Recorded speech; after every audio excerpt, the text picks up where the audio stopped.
Hi guys, welcome to my YouTube vlog. For today's video, tuturuan ko kayo how to load Pokefy using Maya Virtual Card apps via PayPal. So, ano pang hinintay natin? Let's go! So, ayun, at the moment, sad to say to everyone, hindi na masyado gumagana yung GCash Amex card via PayPal para magpa-load ng Pokefy. Yeah, sad to say. So, ngayon, gumagana na siya ngayon, or gumagamit na ngayon ako ng iba alternative to use it. So, turuan ko kayo step by step for it. Meron kang Maya apps na syempre verified, loaded, at saka nakapangalan sa'yo. So, this is my Maya app. Yan, this one.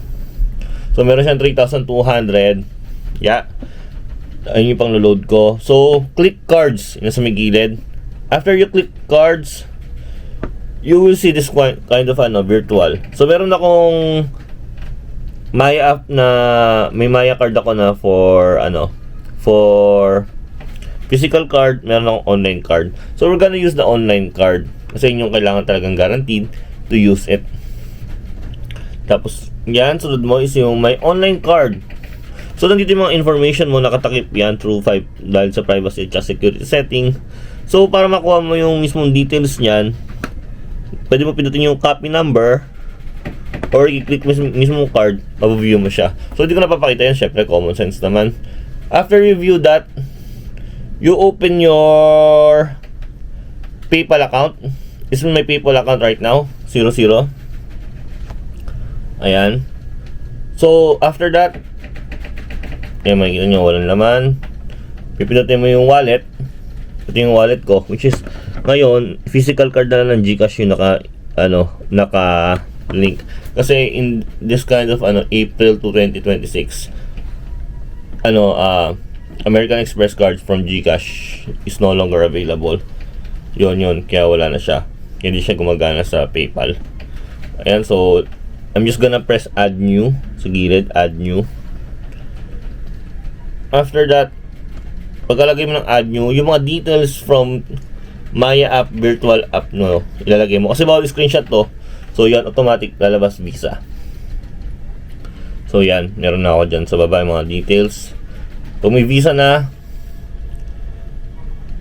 I'll go to my Pokefy apps, which is like dina-download sa Google Store. So yan, wala nakakonect na sa akin kasi nga via internet ako. Yan. So I'm just gonna click buy yung sa baba, yung buy. After I click buy, so yung mga countries, yan, lahat yan, nandiyan na pa rin yung mga 18 gig. So I'm gonna click the Mega Saver, yung $45 or 300 Hong Kong dollars.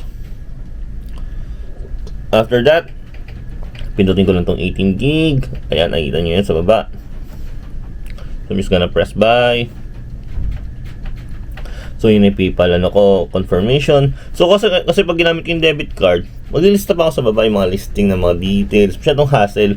Kaya ako nga siya nililink sa PayPal para automatic mabibili ko siya.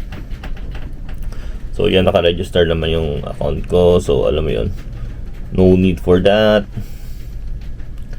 Tapos ay your debit card, maganda dyan kapag digital account kasi yan, na siya, automatic na siya na conversion. So make this preferred as my way payment mo, preferred pay mo. Ayan, just click it.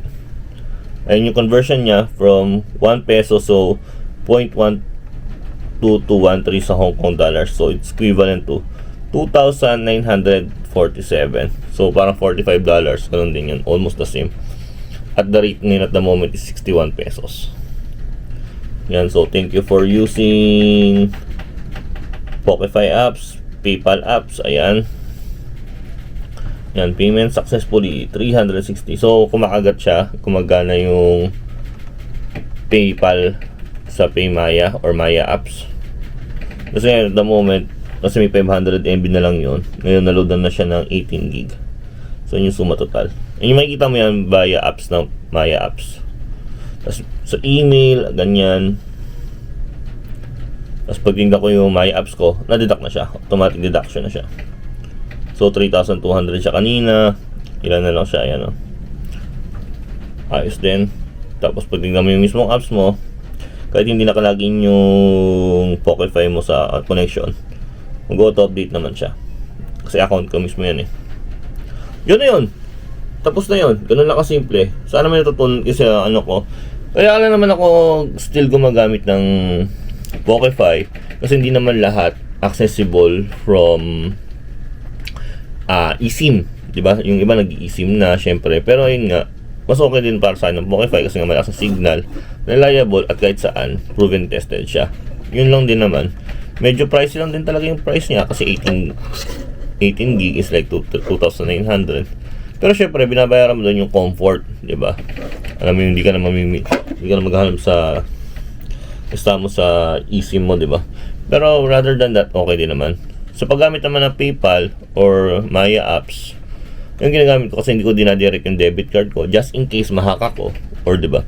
Kasi syempre hindi mo naman masasabi mahack ka, online ka, wala kang magagawa.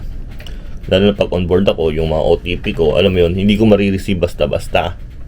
Ayun na yung safety nun. Kung baga kumahak ako, may apps lang. Hindi mismo debit card ko sa bangko. Yun lang. Ayun ang parang pinaka-safeguard at saka pinaka-main purpose ko. So if you like this kind of video, please do like and subscribe my YouTube channel. Maraming salamat. Sa ulitin. Peace out!